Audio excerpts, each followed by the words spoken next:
بسم اللہ الرحمن الرحیم۔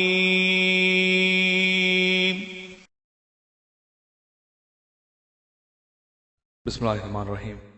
ناظرین اکرام، آپ کی اصلاح اور دینی معلومات کے اضافے کے لیے مکتب توحید الجالیات المذنب القصیم سعودی عرب پیش کرتے ہیں درس بعنوان رجب کے کنڈے۔ اس درس کو آپ کی خدمت میں پیش کرنے کی سعادت حاصل کر رہے ہیں فضیلت الشیخ سید معراج ربانی حفظہ اللہ۔ بادشاہ شہزادے کو دیکھ کر حیران رہ جاتا ہے اور وزیر کو ماجرا پوچھتا ہے تو وزیر کنڈے کا مذاق اور جھٹلانے کا واقعہ بیان کرتا ہے اور توبہ کے بعد کنڈے بھرنے کا ارادہ کرتا ہے۔ بادشاہ وزیر کو بحال کر دیتا ہے اور تمام مال دولت لوٹا دیتا ہے اور ساتھ ہی خود بھی کنڈے بھرنے کا عزم کر لیتا ہے۔ پھر اس کے بعد بادشاہ، وزیر اور رعایا سب کنڈے بھرنے کا اہتمام کرنے لگتے ہیں۔ اس طرح سے 22 رجب کو کنڈے کی کہانی شروع ہوتی ہے۔ میرے بھائیوں، اس من گھڑت کہانی کی نہ کوئی سند ہے نہ ہی اس کی کوئی دلیل ہے، اور یہ بھی میں بتا دوں مدینہ طیبہ میں نہ کبھی کوئی بادشاہ ہوا ہے اور نہ کبھی کوئی وزیر رہا ہے۔ یہ دلیل کہ امام ابو حنیفہ رحمۃ اللہ علیہ بھی سن 80 میں پیدا ہو رہے ہیں اور امام جعفر بھی اور میں آپ کو کیا بتاؤں، ہمارے بعض علماء احناف نے تو اپنی کتابوں میں امام جعفر باقاعدے دلائل دیے ہیں کہ استاد اور شاگرد رہے ہیں، اور بلکہ امام جعفر سے جو امام ابو حنیفہ رحمۃ اللہ علیہ نے تعلیم حاصل کی تھی اس کو ایک صندوق میں بند کر کے دریائے فرات کے اندر ڈال دیا گیا ہے، اور وہ کب نکلے گا؟ امام مہدی جب آئیں گے، جب اس کو نکالیں گے اور وہی فقہ نافذ کریں گے۔ یہ کتابوں میں لکھا ہے، ہمارے حنفی مولویوں نے لکھا ہے۔ ظلم کی حد دیکھیں آپ، کس کو روئیں، کس کو کہیں؟ جب جعفر صادق کا نام کیوں چوائس کیا گیا؟ کسی اور کا بھی نام لگا سکتے تھے کہ نہیں لگا سکتے تھے، لیکن فاتحہ ہی کھانا تھا، نیاز ہی کھانی تھی، تو حضرت جعفر ہی کا نام کیوں منتخب کیا گیا اور سر فہرست لایا گیا؟ اللہ اکبر۔ جبکہ حقیقت یہ ہے کہ اگر آپ تاریخ کے پنے اٹھائیں تو جعفر صادق کا رجب کے مہینے سے کوئی تعلق نہیں ہے، نہ جعفر صادق کی پیدائش رجب میں ہوئی ہے اور نہ ہی حضرت جعفر کی وفات رجب کے مہینے میں ہوئی ہے، بلکہ رجب کے مہینے سے تو ان کا کوئی تعلق ہی نہیں ہے، تو پھر ان کا نام کیوں منتخب کیا گیا؟ آؤ مسلمانوں، میں تمہیں بتلاؤں کہ تمہیں کس کس طرح لوٹا گیا اور تمہارے گلشن اسلام اور گلشن ایمان کے اوپر قادسیہ مدائن کس مہینے میں فتح ہوئے ہیں تمہیں پتا ہے؟ اللہ اکبر، تمہیں یہ بھی نہیں معلوم ہے۔ اور کس کے ہاتھوں اللہ نے فتح دی ہے؟ حضرت سعد ابن ابی وقاص رضی اللہ تعالیٰ عنہ کے ہاتھوں۔ کس کے ہاتھوں؟ حضرت سعد ابن ابی وقاص رضی اللہ تعالیٰ عنہ کے ہاتھوں۔ اور کس مہینے میں قادسیہ کی جنگ ہوئی ہے اور اللہ تعالیٰ نے فتح دی ہے؟ وہ مہینہ بھی سنو، اور اس قادسیہ کے اندر کس کو مارا گیا؟ رستم کو۔ کس کو؟ رستم کا نام سنا ہے تم نے؟ اپنے بچوں کے نام تم رکھتے ہو رستم زمان، کیا نام رکھتے ہو؟ رستم۔ یہ کون تھا؟ یہ کافر تھا، رستم زمان جس کو کہا جاتا تھا۔ قادسیہ کی جنگ میں مدائن کے اندر اس کو شکست ہوئی اور مسلمانوں نے ان کے فوجوں کے چھکے چھڑائے اور الحمدللہ اسلام کا پرچم غالب رہا اور اسلام سربلند ہوا۔ سعد بن ابی وقاص رضی اللہ تعالیٰ عنہ کے ہاتھوں میں اللہ تبارک تعالیٰ نے ان کے ہاتھوں سے قادسیہ اور مدائن کو فتح کیا۔ کس مہینے میں؟ اور رستم کس مہینے میں مارا گیا؟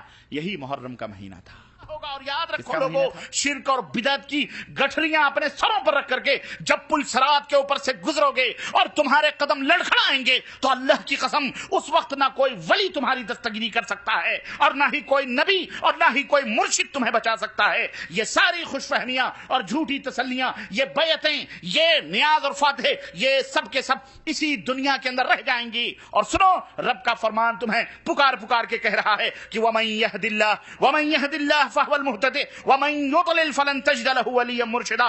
اے لوگو، جس کو اللہ ہدایت دے وہی ہدایت پا سکتا ہے، اور جس کو اللہ گمراہ کر دے اسے کوئی ہدایت دے سکتا نہیں۔ دے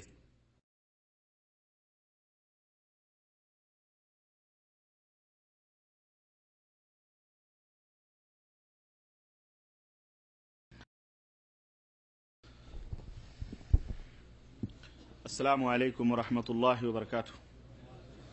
الحمد للہ نحمده ونستعینه ونستغفره ونؤمن به ونتوکل علیہ ونعوذ بالله من شرور أنفسنا ومن سيئات أعمالنا من يهده الله فلا مضل له ومن يضلله فلا هادي له وأشهد أن لا إله إلا الله وأشهد أن محمدا عبده ورسوله أما بعد فإن خير الحديث كتاب الله وخير الهدي هدي محمد صلى الله عليه وسلم وشر الأمور محدثاتها وكل محدثة بدعة وكل بدعة ضلالة وكل ضلالة في النار.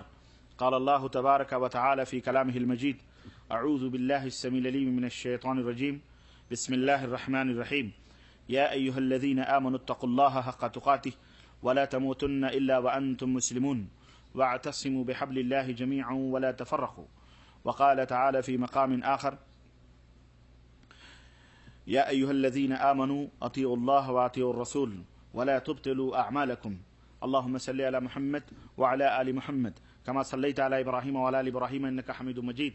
اللهم بارك على محمد وعلى آل محمد كما باركت على إبراهيم وعلى آل إبراهيم إنك حميد مجيد. تمام قسم کی حمد و ثنا، کبریائی اور بڑائی اس اللہ عز و جل کے لیے لائق و زیبہ ہے جس نے ہمیں اور آپ کو پیدا فرمایا، اور بیش بہا درود و سلام اس ذات مبارکہ مطہرہ پر جن کا نام نامی اسم گرامی احمد مجتبیٰ محمد مصطفیٰ صلی اللہ علیہ وسلم. شرک و بدعت کا آج غلبہ ہے، شرک و بدعت کا آج غلبہ ہے، سر پکڑ کر نہ روئے کیوں اسلام، اور دنیا داری ہر ایک کا ہے مقصد، دنیا داری ہر ایک کا ہے مقصد، دین ہوتا ہے آج یوں بدنام، اور دین کا درد کیا ہو اس دل میں، دین کا درد کیا ہو اس دل میں جس کو ہو فکر اپنے مسند کی، دین کا درد کیا ہو اس دل میں جس کو ہو فکر اپنے مسند کی، کیوں نہ مردہ ضمیر ہو ان کا کھاتے ہیں جو کمائی قبروں کی، کیوں نہ مردہ ضمیر ہو ان کا کھاتے ہیں جو کمائی قبروں کی. اور 11ویں کونڈے اور قوالی، 11ویں کونڈے اور قوالی سارے قصوں کو اب تمام کرو، 11ویں کونڈے اور قوالی سارے قصوں کو اب تمام کرو. اور شیخ جی ہے اگر یہی اسلام، شیخ جی ہے اگر یہی اسلام، ایسے اسلام کو سلام کرو. شیخ جی ہے اگر یہی اسلام، ایسے اسلام کو سلام کرو. برادران اسلام، نوجوان دوستوں، بزرگوں اور بھائیوں، آج بتاریخ 11 ستمبر، آج بتاریخ 14 رجب 1424 ہجری مطابق 11 ستمبر سن 2003 عیسوی کے اس مبارک اجتماع میں جو زیر اہتمام مکتب طاعت الجالیات مزنب کے اس حال میں یہ مجلس منعقد ہوئی ہے، اس مجلس میں جس موضوع پر آپ حضرات سے گفتگو کرنے کا شرف حاصل کر رہا ہوں وہ موضوع ہے رجب کے کنڈے. رجب کے کنڈے، اس کی حقیقت اور اس کے تعلق سے اسلام کا موقف کیا ہے، انشاءاللہ تبارک و تعالی آج کے اس اجتماع میں آپ کی خدمت میں رکھنے کی کوشش کر رہا ہوں. اللہ عز و جل سے دعا ہے کہ اللہ تبارک و تعالی ہمیں اور آپ کو کہنے اور سننے سے زیادہ عمل کی توفیق عطا فرمائے، اور اللہ تعالی ہم سب کو شرک و بدعت سے نجات عطا فرمائے، اور اللہ ہم سب کے دلوں کو نبی کریم صلی اللہ علیہ وسلم کی سنت مطہرہ سے منور و مجلہ فرمائے. آمین یا رب العالمین. دوستو اور بھائیو، قرآن کریم کی جن آیات کی تلاوت میں نے کی ہے، اللہ عز و جل نے ارشاد فرمایا کہ اے وہ لوگوں جو ایمان لائے ہو اللہ سے ڈرو جیسا کہ ڈرنے کا حق ہے، اور جب تم مرو تو اس حال میں مرو کہ تم مسلمان ہو. وَاعْتَصِمُوا بِحَبْلِ اللَّهِ جَمِيعًا وَلَا تَفَرَّقُوا، اور اللہ کی رسی کو مضبوطی کے ساتھ تھام لو، ٹکڑے ٹکڑے نہ ہو، فرقے فرقے نہ بنو، گروہ در گروہ نہ بنو. دوسری آیت کریمہ جو میں نے پڑھی ہے، اللہ تعالیٰ نے ارشاد فرمایا کہ اے وہ لوگوں جو ایمان لائے ہو اللہ کی اطاعت کرو اور اس کے رسول کی اطاعت کرو. وَلَا تُبْتِلُوا أَعْمَالَكُمْ، اور اپنے اعمال کو باطل نہ کرو. ایک جگہ اللہ تبارک تعالیٰ نے ارشاد فرمایا اتبعوا ما انزل الیکم من ربکم ولا تتبعوا من دونہ اولیاء، اے لوگو وہ باتیں جو آسمان سے تمہارے لیے اتاری جا رہی ہیں وحی کے ذریعے تم ان کی پیروی کرو، تم ان کی اتباع کرو، اور اللہ کے سوا کسی اور اولیاء، کسی اور رفقا اور کسی اور دوست کی پیروی اور اطاعت نہ کرو۔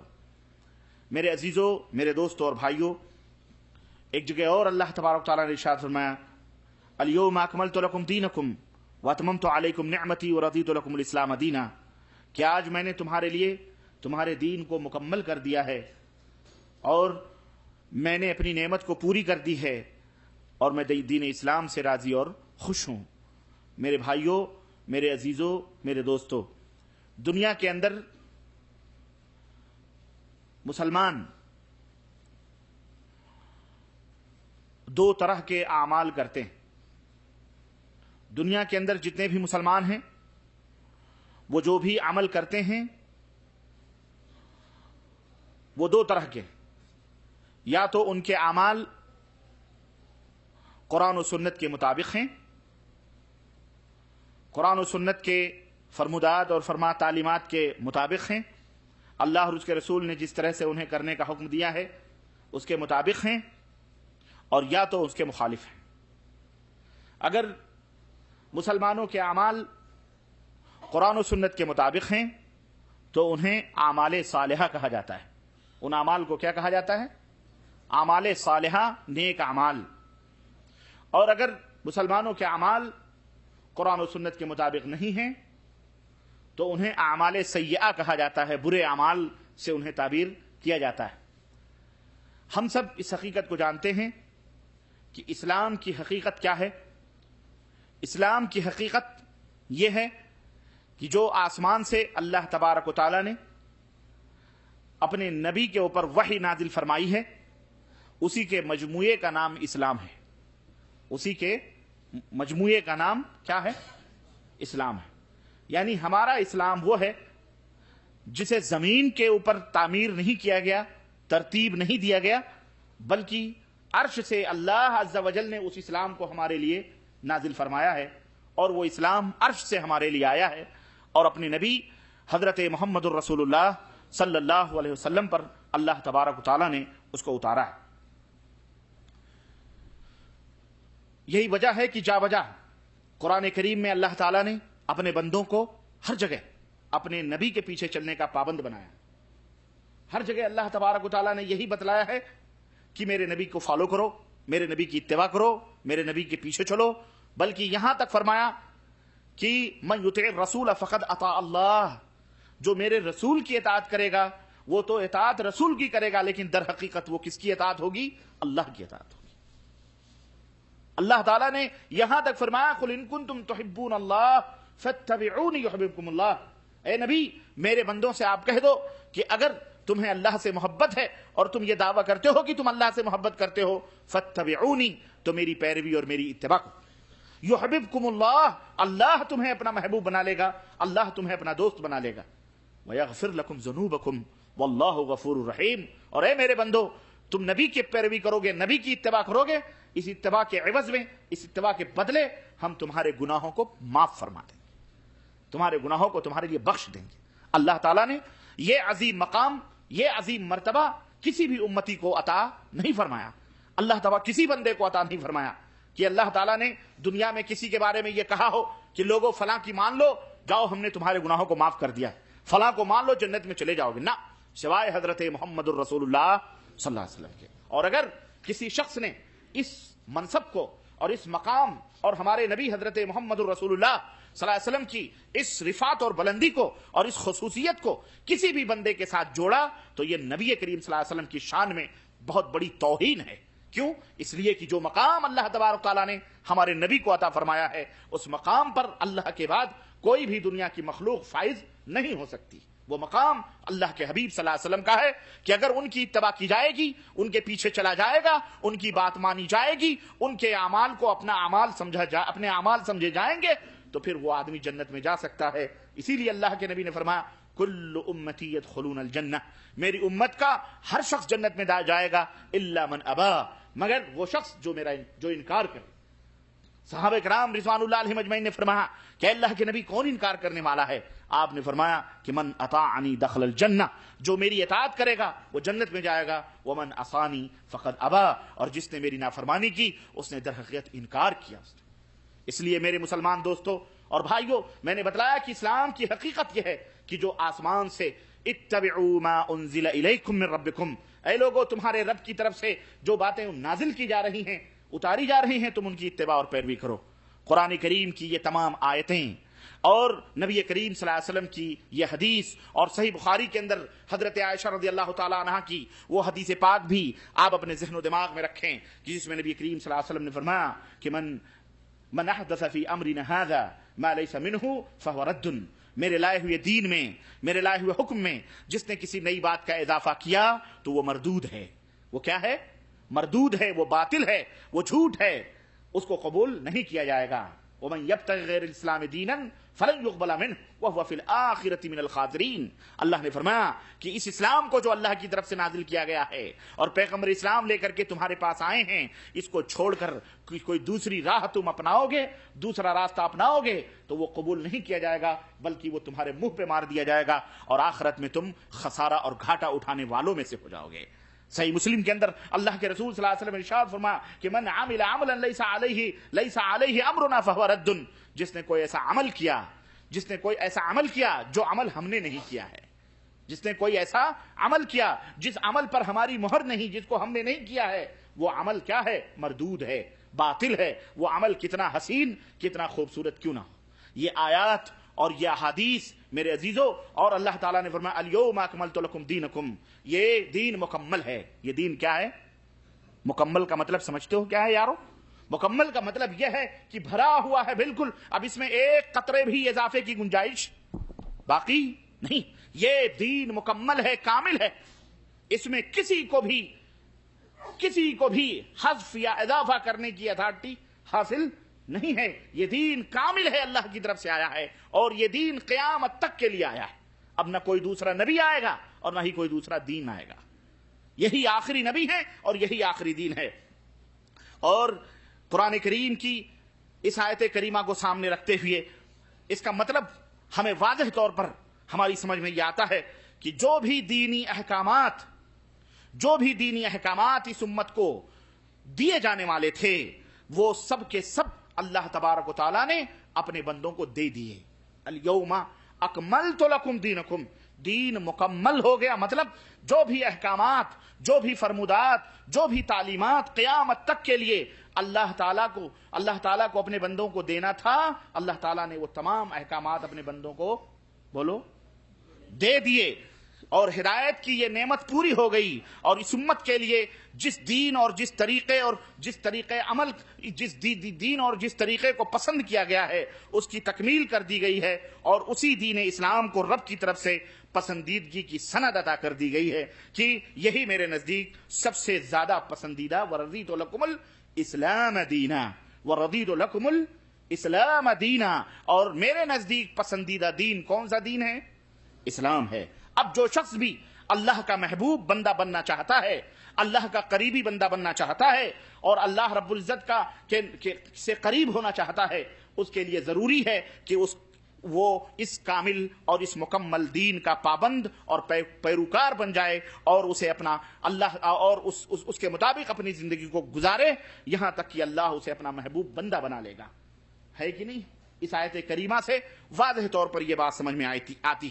اور میرے عزیزو، یہ الیوم اکملت لکم دینکم واتممت علیکم نعمتی ورضیت لکم الاسلام دینا، اس آیت کریمہ کی نزول کی اہمیت اور اس کی عظمت کا اندازہ آپ اس واقعے سے لگائیں کہ ایک یہودی عالم نے حضرت فاروق اعظم عمر بن خطاب رضی اللہ تعالیٰ عنہ سے بڑی حسرت سے اس نے یہ بات کہی کہ اگر یہ آیت کریمہ جو تم مسلمانوں کے اندر نازل ہوئی ہے کہ آج کے دن میں نے اپنے دین کو مکمل کر دیا ہے، اگر یہ ہم یہودیوں پہ نازل ہوتی تو ہم اس آیت کے نزول کے دن کو خوشیوں کا دن سمجھ لیتے، عید کا دن قرار دیتے، اسے اس بات کا میرے عزیزو یہودی کو قلق تھا، تکلیف تھی کہ یہ آیت ان کی کتاب کے اندر کیوں نہیں اتری، یہ آیت مسلمانوں کے اوپر کیوں اتری، مسلمانوں کے لیے کیوں آئی ہے۔ اس کا دین وہ یہ سوچتا تھا، اس کو یہ تکلیف تھی کہ آخر یہودیت جو دین ہے اس کو آخری اور مکمل ہونے کا، کامل اور مکمل ہونے کی سرٹیفکیٹ کیوں نہیں نصیب ہوئی، یہ اعزاز نبی آخر الزمان محمد الرسول اللہ اور ان کی امت کو کیوں حاصل ہو رہا ہے۔ اس یہودی کو اس بات کی تکلیف اور اس بات کا قلق تھا۔ آپ اس آیت کریمہ کی عظمت اور اہمیت کا اندازہ اس بات سے لگائیں کہ وہ یہودی کتنی حسرت بھری بات سے حضرت عمر بن خطاب رضی اللہ تعالیٰ عنہ سے مخاطب تھا۔ لیکن افسوس اور صد افسوس، اس بات کا افسوس کا مقام ہے کہ اس عظیم نعمت کا احساس اس یہودی عالم کو تو ہو گیا، مگر اس امت کو اور بالخصوص ہمارے ہندوستان، پاکستان، بنگلہ دیش، نیپال اور بھوٹان اور اس کے قرب و جوار افغانستان اور جو بھی اردو سمجھنے والے جہاں مسلمان رہتے ہیں، یا فارسی بولنے والے یا بنگلہ بولنے والے جو بھی مسلمان ہیں ہمارے مشرقی ایشیا کے اندر، ان مسلمانوں کو اس بات کا اور اس آیت کریمہ کی عظمت کا احساس نہ ہو سکا، اور نعوذ باللہ اور ثم نعوذ باللہ انہوں نے اس کامل و مکمل دین کو ناقص سمجھ کر اس کی تکمیل کے لیے، اس کو مکمل کرنے کے لیے اپنے بزرگوں اور اپنے ولیوں کی عقیدت اور محبت کی آڑ میں بدعت اور خرافات کے وہ گل کھلائے، خرافات اور بدعت کے وہ نقشے پیش کیے کہ علامہ والحفیظ کہاں اسلام کی وہ زرعی اور مقدس صاف اور ستھری تعلیمات، اور کہاں بدعت اور خرافات کی یہ پلندے۔ اور آج میرے عزیزو صورتحال یہ ہو گئی ہے کہ اسلام کے عظیم رکن نماز، زکوٰۃ، روزے، حج سے زیادہ اہمیت لوگوں کے نزدیک کس بات کی ہو گئی ہے؟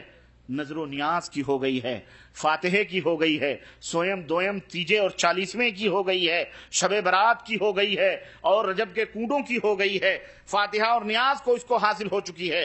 حج جیسی عظیم عبادت کی جگہ اجمیر اور گلبرگہ اور کلیر اور داتا گنج اور حجویری اور پاک پٹن کے عرسوں اور میلوں نے لے لی ہے، اور مزاروں پہ چلہ کشی اور وہاں پہ جھاڑو وغیرہ دینے کو یہ دلوں کی پاکی اور صفائی کا ذریعہ سمجھا جانے لگا ہے، بتایا جاتا ہے۔ اور مسنون اذکار اور اعمال جو حضرت محمد الرسول اللہ صلی اللہ علیہ وسلم سے وہ دعائیں، وہ اذکار جو ثابت ہیں، ان کی جگہ خود ساختہ گڑھے ہوئے اعمال اور اذکار نے لے لی ہے۔ اللہ اکبر۔ اور سچ فرمایا تھا مولانا حالی رحمہ اللہ نے، کہتے ہیں کہ مزاروں پہ دن رات نظریں چڑھائیں، شہیدوں سے جا کے مانگیں دعائیں۔ مزاروں پہ دن رات نظریں چڑھائیں اور شہیدوں سے جا کے مانگیں دعائیں، نہ توحید میں کچھ خلل ان کے آئے، نہ اسلام بگڑے نہ ایمان جائے۔ نہ توحید میں کچھ خلل ان کے آئے، نہ اسلام بگڑے نہ ایمان جائے۔ دوستو اور بھائیو، انہی بدعات اور خرافات کے بہت سارے پلندوں میں سے، بہت سارے ڈھیروں میں سے ایک بدعت نہیں، سینکڑوں بدعتیں ہمارے امت مسلمہ کے اندر، نبی کریم صلی اللہ علیہ وسلم کی اس امت کے اندر سینکڑوں بدعتوں نے جنم لے لیا ہے، اور ایک نہیں، اس کی کئی شکلیں ہیں۔ لیکن آج کی اس مجلس میں انہی بدعتوں میں سے ایک بری رسم اسی شہر رجب کے مہینے میں ایک بری رسم رجب کے کنڈوں نے لے رکھی ہے۔ رجب کے کنڈے بھی ہیں جو حضرت جعفر صادق رحمہ اللہ کے نام پر منائے جاتے ہیں اور کیے جاتے ہیں، اور اس کے لیے جناب علی ایک لکڑہارے کی کہانی گڑھی گئی، اور اس کہانی کو اس انداز سے بیان کیا گیا کہ گویا یہ ایسی کہانی ہے جس کا انکار نہیں کیا جا سکتا ہے۔ آج کے اس مجلس میں میرا موضوع سخن رجب کے کنڈے ہے۔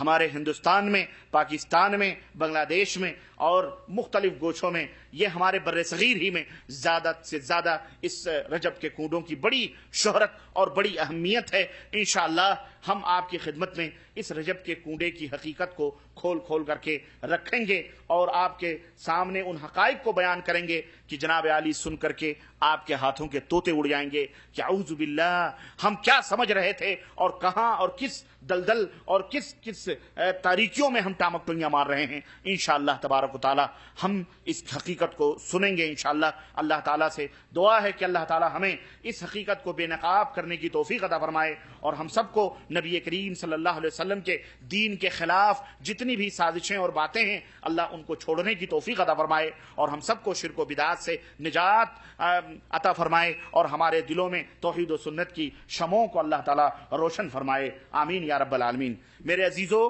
میرے دوستوں اور بھائیوں، رجب کے کنڈے کے تعلق سے آپ حضرات جانتے ہیں کہ نہیں جانتے ہیں؟ آپ حضرات رجب کے کنڈے کے بارے میں جانتے ہیں کہ نہیں جانتے ہیں؟ آخر آپ لوگوں کے ہاں رجب کے کنڈے بھرے جاتے ہیں کہ نہیں بھرے جاتے ہیں؟ کنڈا بھرا جاتا ہے کہ نہیں بھرا جاتا؟ ہاں،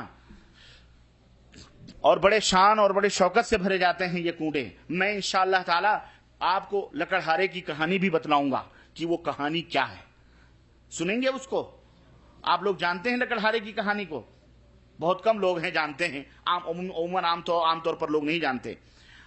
آئیے عام طور پر ایک سوال لوگوں کے ذہن و دماغ میں ابھرتا ہے اور لوگ کرتے ہیں کہ جناب علی، ہم میں جو انتقال فرما جاتے ہیں، ہم میں جو مر جاتے ہیں، آخر ہم ان کے لیے کیا کر سکتے ہیں؟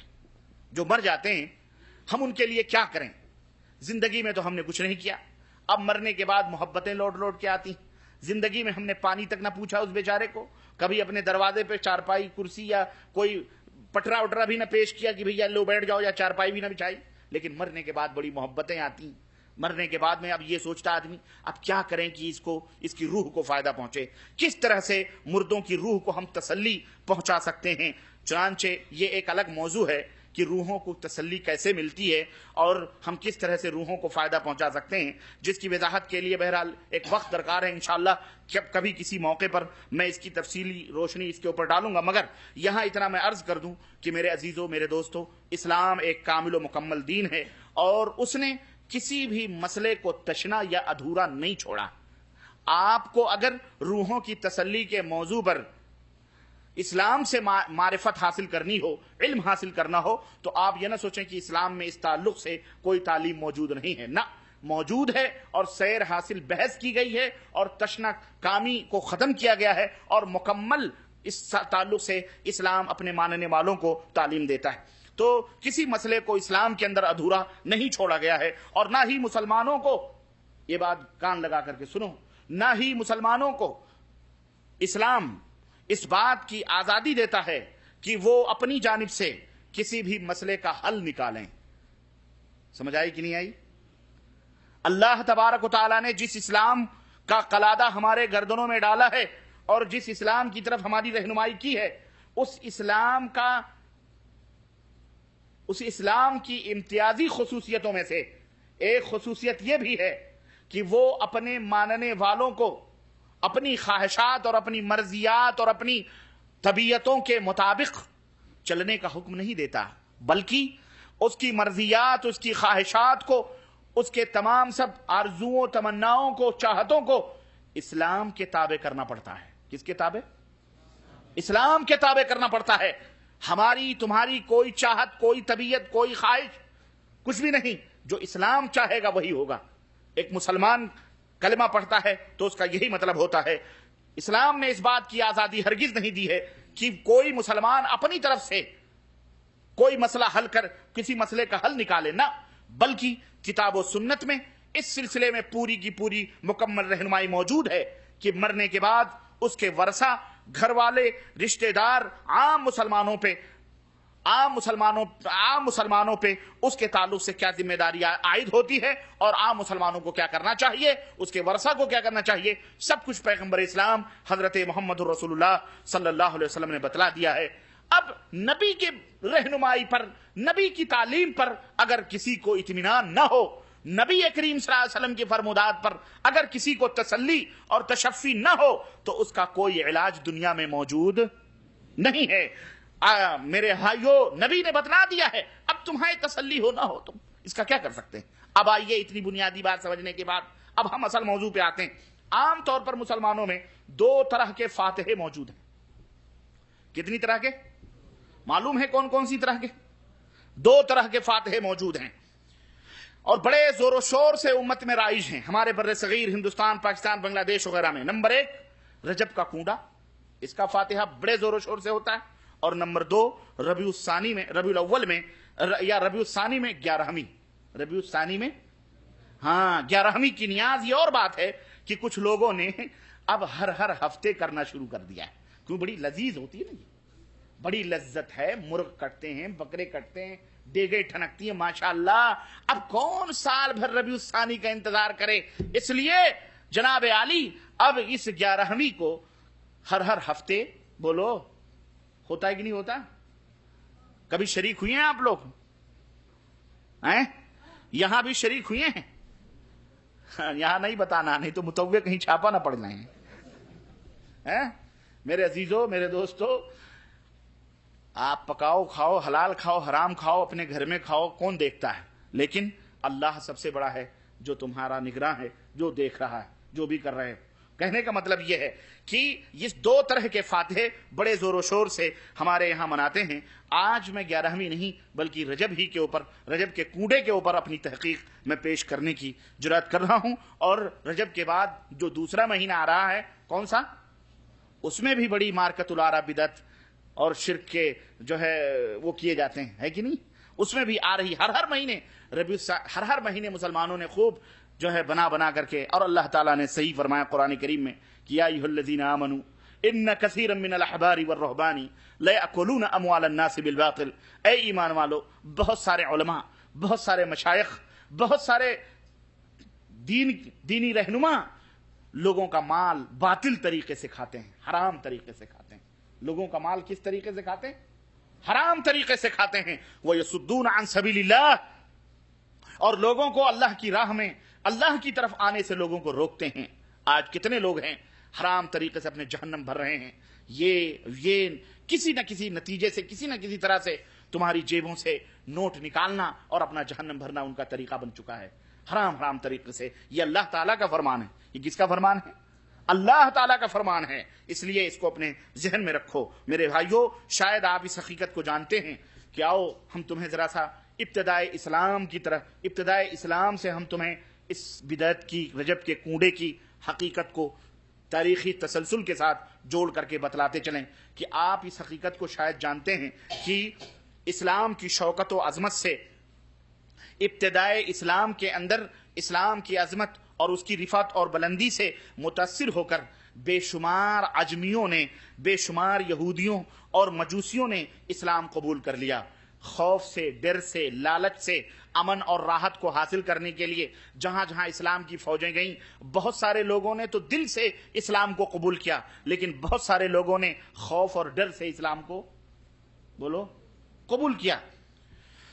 ان میں جیسا کہ میں نے بتایا کچھ تو ایسے تھے جنہوں نے دل سے قبول کیا، اور کچھ ایسے تھے جو صرف فائدہ حاصل کرنے کی غرض سے کہ چڑھتے سورج کی پوجا کرو، خلاص اسلام قبول کر لو، ہم مسلمانوں میں شامل ہو جائیں گے، انہی کی طرح ہمیں بھی نعمتیں اور برکتیں اور سب کچھ حاصل ہوں گی. چنانچہ انہوں نے اس ڈر سے، اس سے اسلام کو قبول کیا، اور ان کے دل میں، ان کا دل مسلمان نہیں ہوا، بلکہ کچھ تو ایسے بھی تھے جنہوں نے تلوار کے زور سے دیکھا تو انہوں نے فوری طور پر اسلام قبول کیا، لیکن ان کے دلوں میں انتقام کی اور بدلے کی بھاونائیں جو تھیں وہ بھڑک رہی تھیں، اور انتقام اور بدلے کے جو جوش تھے اور آگ تھے ان کے دلوں میں اسلام اور مسلمانوں کے تعلق سے وہ لاوے پھوٹ رہے تھے، ابل رہے تھے. زبانی طور پر وہ مسلمان ہوئے تھے، لیکن انتقام کی آگ ان کے سینوں میں بھڑک رہی تھی. وہ بظاہر تو مسلمان تھے لیکن بباطن وہ اسلام کے دشمن تھے. ان چند نو مسلموں کی جماعت کا جو قائد اور رہنما تھا اس کا نام کیا تھا؟ آپ لوگوں میں کوئی جانتا ہے؟ اللہ آپ کو جزائے خیر دے. اس کا نام دیکھیں، اتنے لوگ بیٹھے ہیں ابھی پتہ ہی نہیں. اس کا نام کیا تھا؟ بولو، اب تو بولو. عبداللہ ابن سبا. کیا نام تھا؟ یاد رکھنا، یاد رکھنا. جس طرح سب سے پہلے قتل کرنے والے کا نام یاد ہونا چاہیے.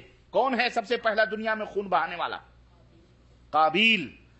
2 بھائی تھے، حابیل اور قابیل. دونوں میں قتل کرنے والا کون ہے؟ جس کے نام کے شروع میں قاف ہے وہی قاتل ہے. یاد رکھنا، یہ جس کے نام کے شروع میں، کبھی حابیل کو نہ سمجھ لینا، حابیل بڑے نیک آدمی تھے، بلکہ قاتل وہی ہے جس کے نام کے شروع میں کیا ہے؟ قاف ہے وہی قاتل ہے.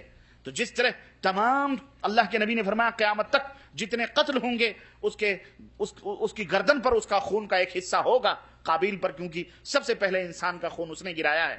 اسی طرح سے عبداللہ ابن سبا یہودی، یہ یمنی تھا. کون تھا یہ؟ یمنی تھا. اس نے حضرت عثمان غنی رضی اللہ تعالیٰ عنہ کے دور میں آ کر کے اپنے دل کے اندر مسلمانوں سے انتقام لینے کے لیے اس نے حضرت عثمان غنی کے ہاتھ پر بیعت کی، اسلام قبول کیا، اور صحابہ کرام تھے ان کے درمیان رہنے لگا. اب جانتے ہیں کہ نیکوں کے درمیان شیطان بھی رہے تو کیسا رہے گا؟ نیکی بن کے رہے، ہے کہ نہیں؟ بے روزے داروں میں اگر دو بے روزے دار داخل ہو جاتے ہیں تو پتہ چلتا ہے یہ بے روزے دار ہے. روزے داروں سے بھی زیادہ خطرناک منہ اس کا بنا رہتا ہے بیچارے. ہاں، ایسا رومال مار کے ایسا بنا رہتا ہے مسکین کی جیسے یہ تو شاید 2-3 دن ابھی تک کھانا نہ کھایا، جبکہ پیٹ بھر کے آ رہا ہے گھر میں سے. تو ایسے ہی جن کو نفاق جن کے دلوں میں ہوتا ہے، جو دھوکہ دینا چاہتے ہیں، وہ کہیں زیادہ تقوی اور طہارت کا اور کہیں زیادہ اسلام سے محبت کا، الفت کا پیش کریں گے. اور صحابہ کرام کے زمانے میں تو ظاہر ہے کہ اب سوچیں، وہ صحابہ کا شاگرد، صحابہ کے بیچ رہنے والا، صحابہ کرام رضوان اللہ علیہم اجمعین سے تعلیم حاصل کرنے والا عبداللہ ابن سبا، اور وہ بھی حضرت عثمان غنی کے ہاتھ پر بیعت کرنے والا. اور نام بھی کتنا پیارا رکھا، احب الاسماء اللہ، اللہ کے ہاں سب سے مقدس اور سب سے پیارے نام کون سے ہیں؟ عبداللہ اور عبد الرحمن. اس نے نام بھی چوائس کیا تو عبداللہ. اور یہودی تھا، خالص یہودی. اور آیا کس نیت سے تھا؟ تاکہ مسلمانوں کی صفوں میں داخل ہو کر مسلمانوں کے ایمان اور عقیدے کو کھوکھلا کر دیں. کیوں؟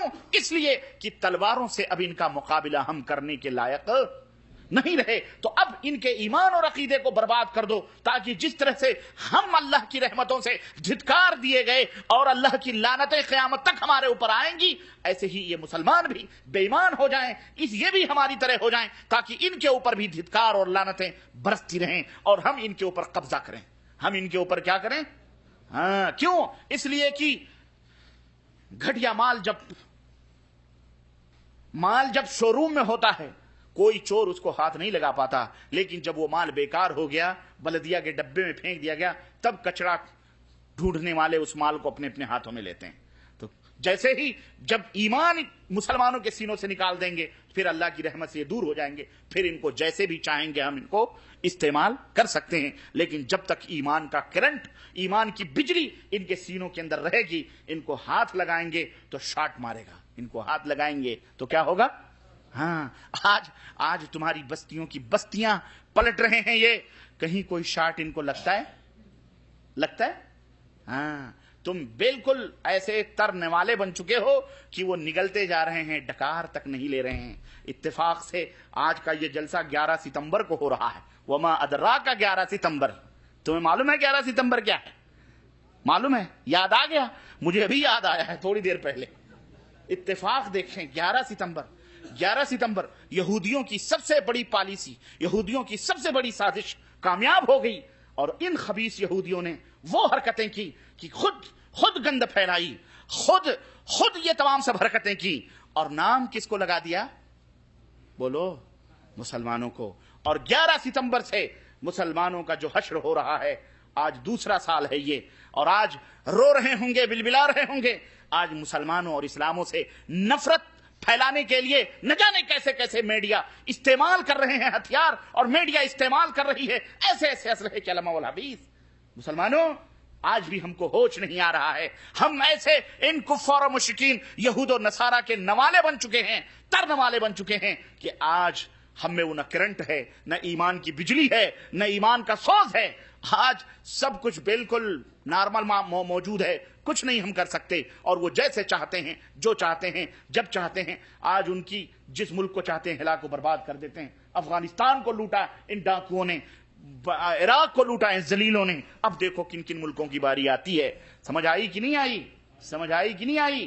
11 ستمبر آج کی تاریخ یاد رکھنا، اور آج یہاں سے اٹھنا تو یہ کر کے اٹھنا کہ مسلمانوں انشاءاللہ تبارک تعالی ہم قلیل تعداد ہی کیوں نہ ہوں، انشاءاللہ ہم جئیں گے مریں گے تو کتاب اللہ اور سنت رسول اللہ صلی اللہ علیہ وسلم کے اوپر جئیں گے اور مریں گے، اور ہم انشاءاللہ تبارک تعالیٰ اللہ اور اس کے رسول کے اس پیغام کو ایک ہاتھ میں رب کا قرآن لیں گے اور دوسرے ہاتھ میں حضرت محمد الرسول اللہ صلی اللہ علیہ وسلم کا پیغام لیں گے، اور عملی طور پر دنیا کے سامنے نمونہ پیش کریں گے جو حضرت محمد الرسول اللہ صلی اللہ علیہ وسلم نے ہمیں بتلایا انشاءاللہ۔ اور بدعات اور خرافات اور شرکیات اور اندھی تقلیدیں، شخصیت پرستی، ان سب سے توبہ کرنا پڑے گا تم کو۔ اگر تم نجات چاہتے ہو، اگر تم فلاح چاہتے ہو، عزت و آبرو کی زندگی چاہتے ہو، اور اگر تم کامیاب ہونا چاہتے ہو، تو سارے کے سارے لوگوں کی غلامیوں کو چھوڑ کر مدینے والے کی غلامی تمہیں قبول کرنا پڑے گی۔ اور یہ نہیں ایسی غلامی اس بیوی کی طرح کہ شوہر کے بسترے پہ بھی جاتی ہے اور پڑوسی کے بھی بسترے کو جا کے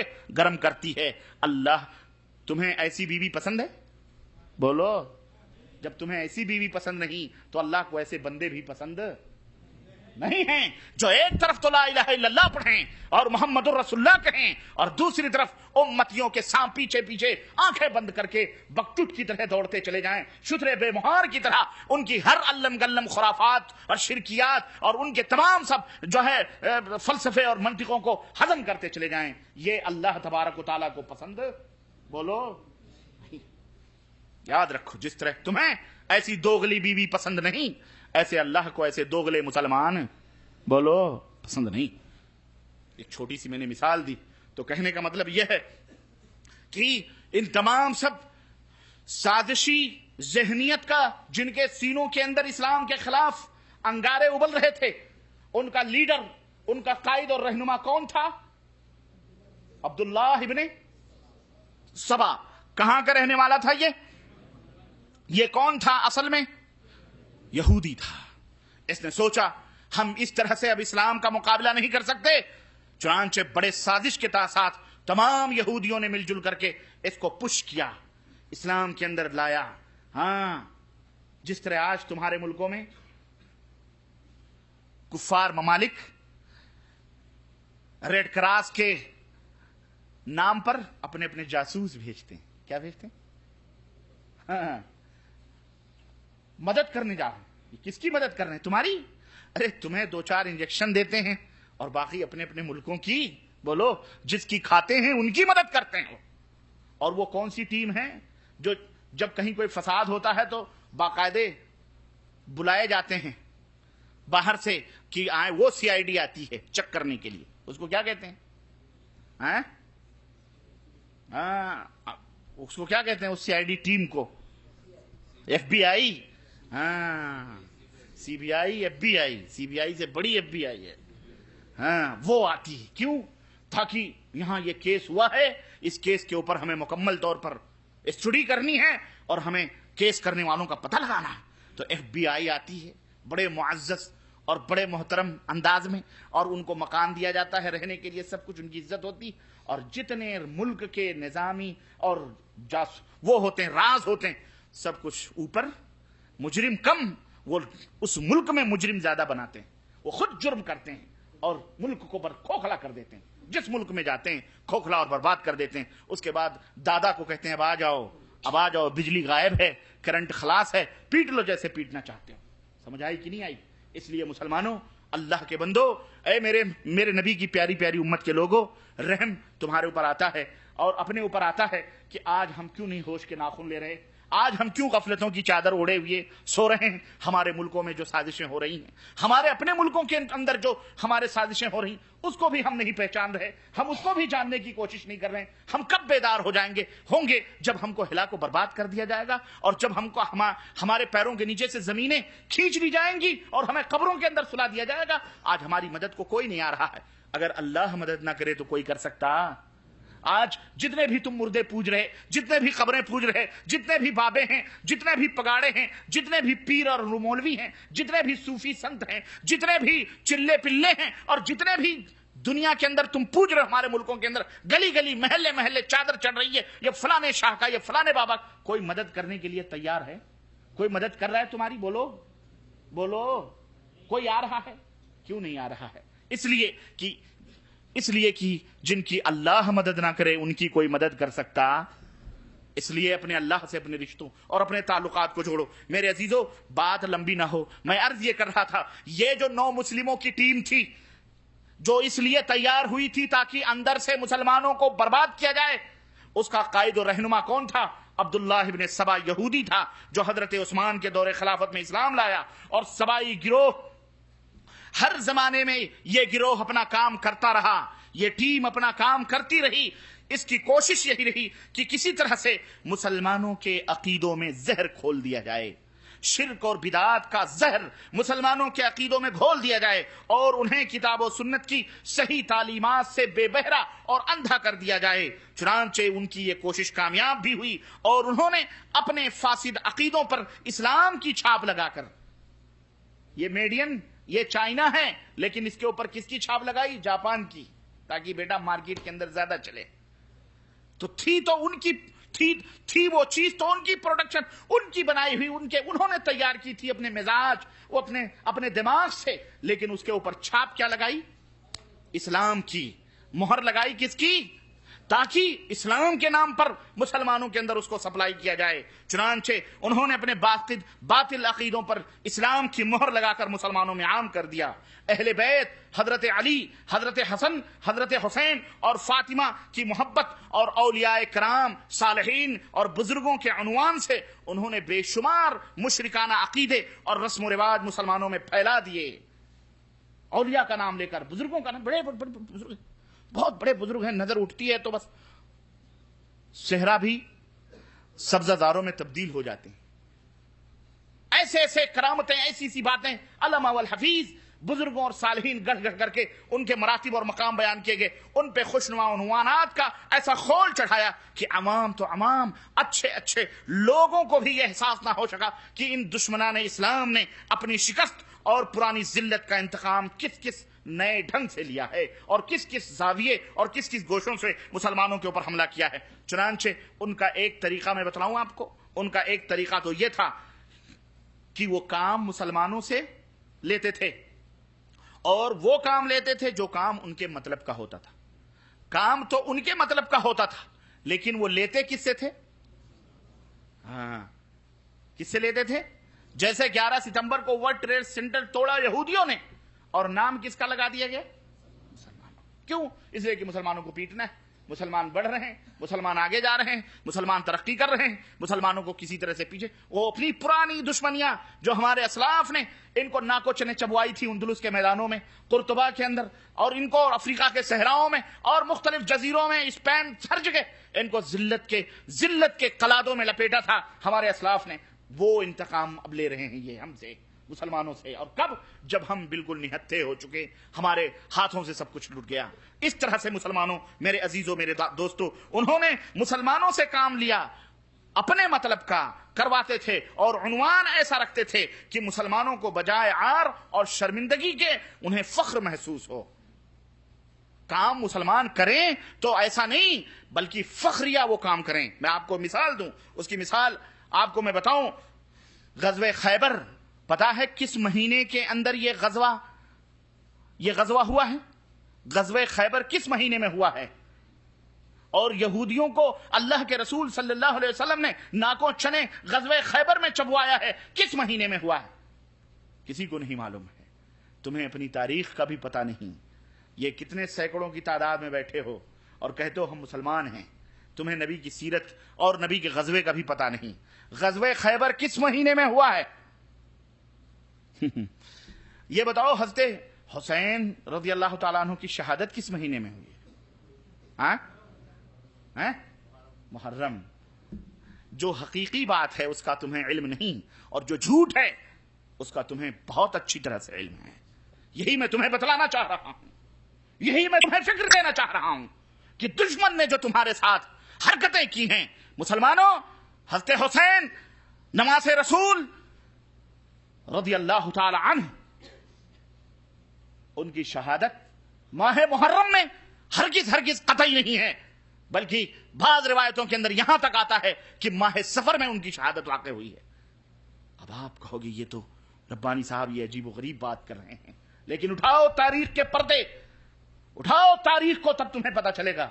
تمہیں تو نبی کی سیرت کا پتا نہیں، اور حضرت حسین کی شہادت کا تمہیں کہاں سے پتا ہوگا؟ تمہیں توتوں نے جس طرح سے رٹا دیا، مولویوں نے تمہارے جس طرح بتلا دیا، اسی کو تم رکھتے ہو۔ وہ غزوہ خیبر جس میں یہودیوں کے رگیں کاٹی گئیں، جس میں ان کا سب سے بڑا پہلوان مرحب قتل کیا گیا، حضرت علی بن ابی طالب رضی اللہ تعالیٰ عنہ نے جس کو ذلیل کیا، اور جس کے بارے میں آتا تھا اس کا اپنا قلعہ تھا، اور جاؤ کبھی خیبر دیکھو مرحب کا قلعہ، جس قلعے کے شیر کی طرح فصیلوں کے اوپر چلتا تھا، وہ اس کا مقابلہ 10 بڑے بڑے پہلوان سینکڑوں نہیں کر سکتے تھے۔ اس کو ذلیل کیا حضرت علی بن ابی طالب رضی اللہ تعالیٰ عنہ کے ہاتھوں۔ اللہ تبارک و تعالیٰ نے خیبر کے میدان میں ان کا سب سے بڑا رستم مارا گیا۔ کس مہینے میں؟ محرم الحرام کے مہینے میں۔ کس مہینے میں؟ محرم الحرام کے مہینے میں۔ یہ ان کی سب سے بڑی شکست اور ان کی سب سے بڑی ذلت تھی۔ اس سے بڑی ذلت کا تماشا وہ نہیں دیکھ سکتے تھے۔ قادسیہ مدائن کس مہینے میں فتح ہوئے ہیں تمہیں پتا ہے؟ اللہ اکبر، تمہیں یہ بھی نہیں معلوم ہے۔ اور کس کے ہاتھوں اللہ نے فتح دی ہے؟ حضرت سعد ابن ابی وقاص رضی اللہ تعالیٰ عنہ کے ہاتھوں۔ کس کے ہاتھوں؟ حضرت سعد ابن ابی وقاص رضی اللہ تعالیٰ عنہ کے ہاتھوں۔ اور کس مہینے میں قادسیہ کی جنگ ہوئی ہے اور اللہ تعالیٰ نے فتح دی ہے؟ وہ مہینہ بھی سنو۔ اور اس قادسیہ کے اندر کس کو مارا گیا؟ رستم کو۔ کس کو؟ رستم کا نام سنا ہے تم نے؟ اپنے بچوں کے نام تم رکھتے ہو رستم زمان۔ کیا نام رکھتے ہو؟ رستم۔ یہ کون تھا؟ یہ کافر تھا۔ رستم زمان جس کو کہا جاتا تھا۔ قادسیہ کی جنگ میں مدائن کے اندر اس کو شکست ہوئی اور مسلمانوں نے ان کے فوجوں کے چھکے چھڑائے، اور الحمدللہ اسلام کا پرچم غالب رہا اور اسلام سربلند ہوا۔ سعد ابن ابی وقاص رضی اللہ تعالیٰ عنہ کے ہاتھوں میں اللہ تبارک تعالیٰ نے ان کے ہاتھوں سے قادسیہ اور مدائن کو فتح کیا۔ کس مہینے میں؟ اور رستم کس مہینے میں مارا گیا؟ یہی محرم کا مہینہ تھا۔ کس کا مہینہ تھا؟ محرم کا مہینہ۔ اللہ اکبر۔ نبی کی تاریخ دیکھو، نبی کی باتیں سنو۔ نبی فرماتے ہیں کہ محرم الحرام کا مہینہ جب مدینے میں پہنچتے ہیں یہودی روزہ رکھتے ہیں۔ کہا کیوں روزہ رکھتے ہو؟ کہا اس لیے رکھتے ہیں کہ ہمارے نبی موسیٰ کو اللہ تعالیٰ نے فرعونیوں سے اس مہینے میں نجات عطا فرمائی۔ اللہ کے نبی نے فرمایا یہ تو خوشیوں کا دن ہے، خوشیوں کا موسم ہے۔ ہمارے نبی موسیٰ تو تمہارے نبی تھے لیکن ہمارے نبوتی بھائی ہیں، اس لیے ہمیں زیادہ حق پہنچتا ہے کہ ہم اس مہینے میں روزہ رکھیں۔ چنانچہ عاشورے کا روزہ نبی کریم صلی اللہ علیہ وسلم نے رکھا اور صحابہ کرام سے رکھوایا اور فرمایا آئندہ اگر میں زندہ رہا تو یہودی 1 روزہ رکھتے ہیں، مسلمانوں تم 2 روزے رکھنا، ان کی مخالفت میں۔ سمجھ آئی کہ نہیں آئی؟ تو محرم کا مہینہ خیبر فتح ہوا، خیبر خراب ہوا، خیبر کو ذلت و شکست سے دوچار ہونا پڑا، یہودیوں کو غلامیت کی زنجیروں میں جکڑا گیا۔ مسلمانوں کی کون سی خوشیوں کا دن ہوا کہ نہیں ہوا؟ محرم کا مہینہ بولو، خوشیوں کا دن نہیں ہے محرم کا مہینہ؟ خوشیوں کا مہینہ جس میں اللہ کے رسول صلی اللہ علیہ وسلم کو فتح اللہ تعالیٰ نے عطا فرمائی، مدائن اور قادسیہ کو سعد بن ابی وقاص کے ہاتھوں اللہ تعالیٰ نے فتح دلوائی۔ خوشیوں کا مہینہ، حضرت موسیٰ اور پہلے سے خوشیوں کا مہینہ۔ لیکن آج محرم کے مہینے میں مسلمانوں کے چہروں پر غم و الم کی آثار دکھائی دیتے ہیں۔ بولو دیتے ہیں کہ نہیں دیتے ہیں؟ یہ شعور دیا گیا کہ جب محرم کا مہینہ آئے اس کا 10 دن پہلے سے، بقرعید کے بعد سے ماتم کے لیے ماتمی لباس پہنو، کالے لباس پہنو، سینے پیٹو، 10ویں محرم کو غم و الم مناؤ۔ محرم کے مہینے میں اگر کسی نے اپنی بیٹی کی شادی یا بیٹے کی شادی رکھی ہے، مارے ڈر کے محرم کے مہینے میں کوئی بیٹا بیٹی کی شادی بولو نہیں کرتے۔ کیوں؟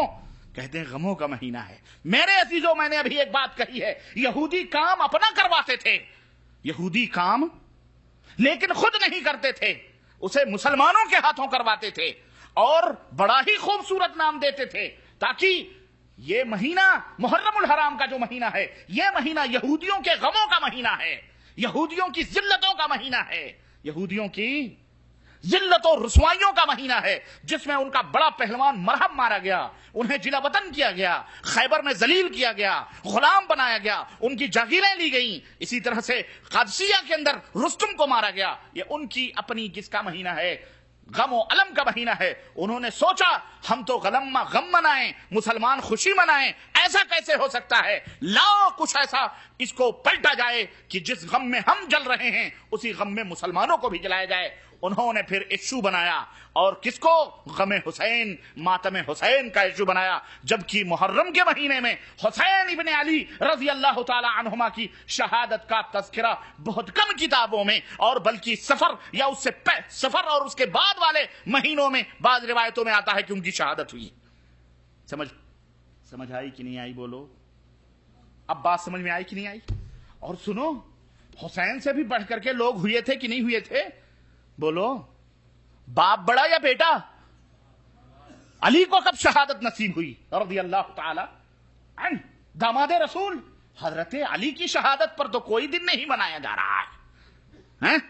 حضرت عثمان غنی رضی اللہ تعالیٰ عنہ جو حضرت حسین کے خالو ہیں، حضرت حسین کے کون ہیں؟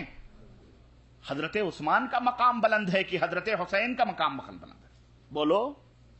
بولو، نہیں معلوم تم کو؟ کتنے علم حاصل کرو، کیا حاصل کرو؟ علم ایک نور ہے۔ تم نے روٹیاں کمانے کے علم حاصل کیے، دین کمانے کا علم تم نے حاصل نہیں کیا۔ افسوس کی بات ہے، یہی وجہ ہے کہ تم قدم قدم پہ ٹھوکریں کھاتے ہو، اور شیطان جیسے چاہتا ہے تمہاری ناکوں کو پکڑ کر اسی رخ کے اوپر گھما دیتا ہے۔ تم بے علم ہو چکے ہو، تم بے بہرے ہو چکے ہو، تمہارے سینوں سے علم، قرآن و سنت اور تاریخ اور سیرت کی دولتوں کو شیطان نے چھین لیا ہے کہ جب تم اندھے رہو گے تو جس طرف بھی جہاں چاہیں گے تم کو ڈھکیل دیں گے۔ علم حاصل کرو تم، اسی لیے تم جاہل ہو، اسی لیے تم ٹکڑوں میں بٹے ہو، اسی لیے تمہارے اوپر ذلت و رسوائیاں ہیں، اسی لیے جو چاہتا ہے تم کو جیسے چاہتا ہے گمراہ کرتا ہے، اور تمہیں شعور نہیں ہوتا۔ تم دنیا کمانے میں تو بڑے چاپٹر ہو، بڑے چیٹر ہو۔ کوئی ڈپلیکیٹ مال دے تو تم کبھی قبول کرتے ہو؟ بولو، قبول؟ ڈپلیکیٹ، یہ بوتل ہے نا، یہ بوتل، اس کی کاغ، اس کا ڈھکن، یہ جو لاک ہے، اگر کوئی کھول کر کے تم کو کہے 1 ریال میں لوگے؟ نہیں لوگے۔ کیوں؟ کہو گے میاں پتہ نہیں مویا سیاہ ہے، یا تم نے کہیں نل کا بھر کر کے تو بیچ رہا ہے۔ بولو، کہو گے کہ نہیں کہو گے مسلمانوں؟ اور آج بے پنے، بے صفے اور بے سطر کی دلیلیں تمہیں دی جاتی ہیں اسلام کے نام پر، اور تم آنکھ بند کر کے من و سلوا سمجھ کر تم اسے ہضم کرتے جاتے ہو۔ خاموش رہو، دروازہ بند کر دیا جائے، ڈسٹرب نہ کیا جائے پلیز۔ میں جو بات امت کو، آپ کو سمجھانا چاہ رہا ہوں، میری طرف توجہ دے مکمل طریقے سے، تاکہ اس بات کی حقیقت کو سمجھیں مسلمانوں کہ یہودیوں نے کام وہ کیا، خود ان کا کام تھا، کروایا کس سے؟ مسلمانوں سے۔ اور بڑا خوبصورت عنوان دیا، غم حسین، ماتم حسین۔ اب کون ہے جو مسلمان ہفتے حسین کے نام پر سر نگو کرے اور کہے بھائی جو نماز رسول ہے؟ اب ان کو بڑھا چڑھا کے، اور حضرت علی کی وفات کا، شہادت کا کوئی تذکرہ نہیں۔ حضرت عثمان غنی کو مدینے کے اندر مسجد نبی کے بغل میں 50 دن بھوکوں اور پیاسوں رکھ کر زندہ ذبح کیا گیا، اس کا کوئی تذکرہ نہیں۔ حضرت عمر بن خطاب رضی اللہ تعالیٰ عنہ کو منبر رسول کے اوپر، مصلی نبی کے اوپر شہید کیا گیا، اس کا کوئی بھی غم؟ بولو، غم کس کا منایا جا رہا ہے؟ باپ کا کوئی تذکرہ نہیں، بڑوں کا کوئی غم نہیں، غم نواسوں کا منایا جا رہا ہے۔ سمجھ آئی کہ نہیں آئی مسلمانوں؟ یہ چال چلی گئی کہ تمہیں یہودیوں نے محرم کا مہینہ جو مسلمانوں کی خوشی و مسرت کا مہینہ تھا، غم و علم کا مہینہ بنا کر ان کے لیے تھا، انہوں نے تمہیں بھی اپنے رنگ میں لپیٹ لیا، اور تم بھی اس مہینے کو غلط سمجھنے لگے۔ اور یہی حال عید میلاد النبی کا بھی ہے، یہ بھی میں تمہیں بتاتا چلوں تاکہ یہ بات بھی کلیئر ہو جائے۔ یہی حال عید میلاد النبی کا، جاؤ کوئی مائی کا لال بتلائے، اور جاؤ تاریخ کے اوراق اٹھا کے دیکھو میرے عزیزوں، میرے دوستوں، اس میں کوئی شک نہیں کہ حضرت مدنی تاجدار محمد الرسول اللہ صلی اللہ علیہ وسلم کی وفات حضرت آیات شہر ربیع الاول کی 12 تاریخ کو ہوئی ہے۔ اس میں کوئی اعتراض اور اس میں کوئی اختلاف محدثین کا، مورخین کا، اصحاب سیر کا ہرگز نہیں کہ نبی کریم صلی اللہ علیہ وسلم کی وفات، اور وہ وفات اللہ اکبر جس نے صحابہ کرام کے سینوں کو، حضرت فاطمہ الزہرا کہتی ہیں کہ لوگوں تم نے میرے بابا جان کو قبر میں کیسے دفن کر دیا؟ کیسے دفن کر دیا؟ کیا تمہارے سینے اس وقت جب میرے بابا جان کے اوپر مٹی ڈال رہے تھے نبی کی محبت میں نہیں تڑپے؟ کیسے تم نے میرے بابا جان کے جسم کے اوپر مٹی ڈالی؟ حضرت عمر بن خطاب دیوانہ ہو گئے، مدینے کی گلی میں تلوار لے کر کے گھوم رہے ہیں، اور کہا جو کوئی یہ کہے گا کہ میرا نبی انتقال کر چکا ہے، مر چکا ہے، میں اس کی گردن اڑا دوں گا۔ نہیں نہیں، میرے نبی مرے نہیں، میرے نبی موسیٰ کی طرح پہاڑی پر گئے ہیں مصحف لینے کے لیے، اللہ تعالیٰ کے ہاں گئے ہیں۔ جس طرح موسیٰ آئے تھے واپس پلٹ کر کے 40 دن کے بعد، ایسے ہی میرے نبی بھی 40 دن کے بعد پلٹ کر کے آئیں گے۔ یہ دیوانگی کا عالم تھا۔ صحابہ کرام جس چہرے مبارک کو دیکھ کر سرور اور خوشی حاصل کیا کرتے تھے، آج وہ نبی کا چہرہ سامنے نہیں رہا۔ یہ عالم تھا میرے عزیزو 12 تاریخ کو، کون سی ربیع الاول کو؟ 12 ربیع الاول کو۔ اس میں کوئی شک نہیں کہ نبی کریم صلی اللہ علیہ وسلم کی وفات 12 ربیع الاول کو ہوئی ہے، لیکن نبی کریم صلی اللہ علیہ وسلم کی ولادت، نبی کریم صلی اللہ علیہ وسلم کی پیدائش 12 ربیع الاول کو کنفرم نہیں ہے۔ کچھ لوگ کہتے ہیں کہ 12 ربیع الاول کو ہے، لیکن جب ہجری اور عیسوی سالوں کو جوڑا جاتا ہے تو اس کی تاریخ 9 ربیع الاول بنتی ہے۔ پیر کا دن 9 ربیع الاول کو پڑتا ہے۔ کون سی تاریخ؟ 9 ربیع الاول کو۔ چلو ٹھیک ہے، 9 ربیع الاول کو پیدائش ہوئی، موت ہوئی، چلو کوئی بات نہیں۔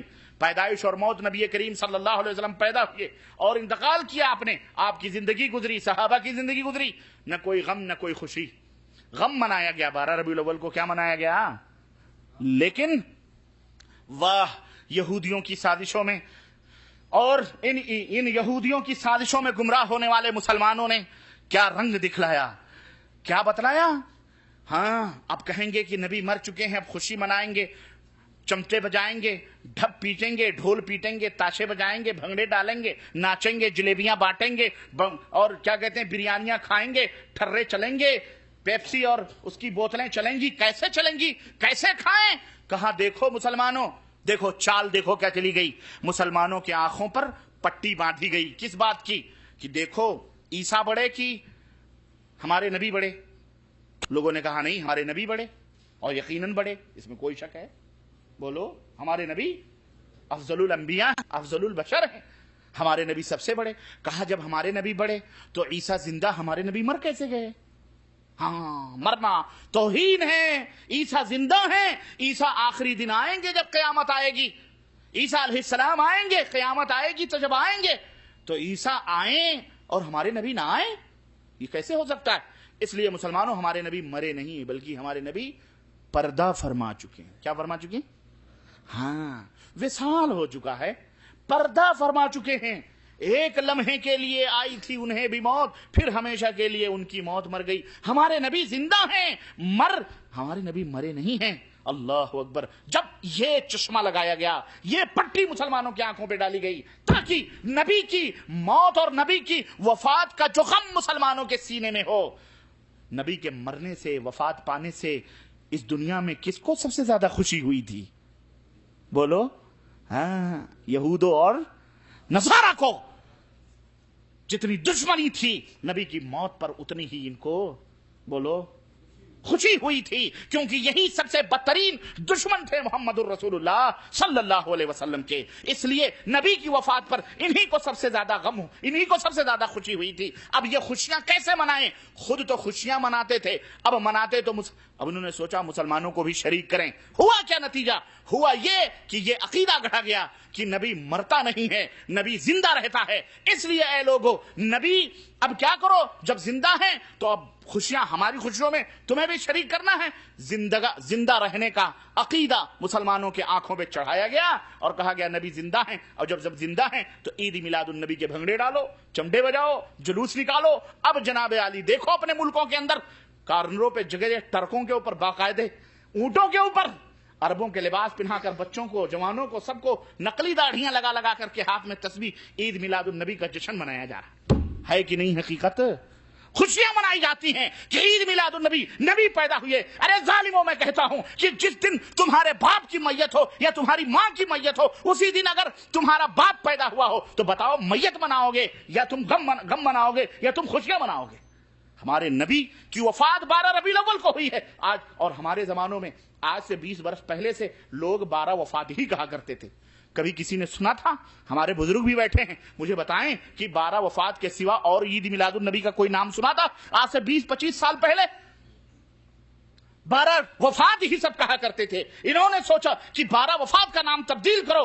عید میلاد النبی کیوں؟ خوشیاں منائیں گے, 12 وفات کا نام لیں گے, دنیا تھوکے گی. انہوں نے کہا اب اس کو تبدیل کرو اور اس کو عید میلاد النبی کا نام دو. پھر اس طرح سے بھنگڑے ڈالیں گے, اس طرح سے ٹھرے چلیں گے, اس طرح سے ہائے جمالوں کے نعرے لگائیں گے, اور اس طرح سے ہم جو ہے جشن کریں گے, اور اس طرح سے میلاد کے نام پر, میلاد النبی کے نام پر پورے ملک کی چھٹیاں منائیں گے, عیش کریں گے, زنا کریں گے, شراب پیئیں گے, بے پردگی, بے حیائی, فحاشی سب کچھ ہوتی ہے. اور ہماری اپنی آنکھوں نے ان تمام سب گھٹیا مناظر کو دیکھا ہے, اور سب مسلمان دیکھتے ہیں. دیکھتے ہیں کہ نہیں دیکھتے؟ تو کتنا خوشنما عنوان لگایا, عید جشن, بولو عید میلاد النبی. اور نبی کریم صلی اللہ علیہ وسلم کی وفات پر یہ خوشیاں منانے والے ذرا بھی حیا اور شرم نہیں کرتے. میرے عزیزوں, میرے دوستو, یہ 2 مثالیں میں نے پیش کی ہیں. آئیے میں ذرا رجب کے گونڈوں کی طرف چلتا ہوں. یہی بات بالکل سیم ہی رونا رجب کے گونڈے کا ہے. آپ کے ہاتھوں کے طوطے اڑیں گے, میں بھی لاتا ہوں تاریخی روشنی میں. بالکل یہی معاملہ رجب کے گونڈوں کا ہے. یہ رجب کا مہینہ, جس مہینے میں سن 60 ہجری کو, یاد رکھنا اس سن کو, کون سی سن؟ سن 60 ہجری کو ایک ایسی عظیم الشان ہستی کی وفات ہوئی ہے جس کے مبارک دور میں خلافت راشدہ کی برکتیں لوٹ آئی تھیں, جس کے مبارک دور میں اللہ عز و جل کی رحمتوں کا سایہ عالم اسلام کے اوپر ہو چکا تھا. اور وہ شخصیت, وہ عظیم الشان شخصیت جس نے باہمی خونریزی کو ختم کر کے تمام مسلمانوں کو ایک پرچم تلے جمع کیا تھا, اور جس کے دور خلافت میں فتوحات کا جو سلسلہ اور اسلامی زمینوں کے بڑھنے کا, ملکوں کے فتح ہونے کا جو سلسلہ بڑھا تو بڑھتا ہی چلا گیا. ملک میں امن و امان قائم ہوا, اور امت جس کی وفات کے بعد اپنے آپ کو یتیم اور بے سہارا سمجھنے لگی, اور جس کی وفات پر صحابہ کرام کے اندر رنج و غم کا پہاڑ ٹوٹ پڑا, اور جن کے انتقال کی خبر سن کر کے حضرت عبداللہ ابن عباس, نبی کریم صلی اللہ علیہ وسلم کے چچیرے بھائی حضرت عبداللہ ابن عباس رضی اللہ عنہ, جو خانہ کعبہ کی دیوار کے ساتھ ٹیک لگائے, دسترخوان بچ چکا تھا اور دسترخوان پر بیٹھے تھے, مگر خبر پہنچی کہ انتقال ہو چکا ہے, اتنے رنجیدہ ہوئے کہ بغیر کھانا کھائے ہوئے دسترخوان کو اٹھانے کا حکم دیا.